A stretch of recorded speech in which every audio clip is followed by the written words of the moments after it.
একদিন বনের সব প্রাণী হঠাৎ অসুস্থ হয়ে পড়ল। কেউ কাশছে, কেউ মাথা ব্যথায় কাতরাচ্ছে, কেউ আবার হাঁটতে পারছে না। সবাই খুব চিন্তায় পড়ল। তখন তারা একসাথে সিদ্ধান্ত নিল, ভাল্লুককে ডাক্তার বানানো হবে। ভাল্লুক সঙ্গে সঙ্গে একটা সাদা কোট পরে বসল, গলায় ঝুলল স্টেথোস্কোপ, আর বনের সব প্রাণী লাইন ধরে তার কাছে আসতে লাগল।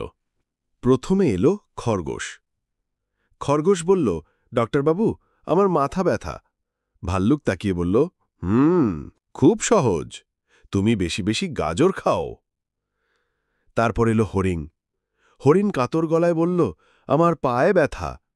ভাল্লুক গম্ভীর হয়ে বলল, তুমি তো সবসময় দৌড়ো, এবার একটু ওড়ুটো দিকে হাঁটো। শেষে ধীরে সুস্থে সামনে এলো কচ্ছপ।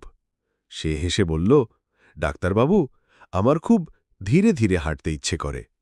ভাল্লুক হো হো করে হেসে উঠল, এ তো কোনো অসুখ নয়, তুমি তো কচ্ছপ, তোমার গতি তো একেবারেই স্বাভাবিক।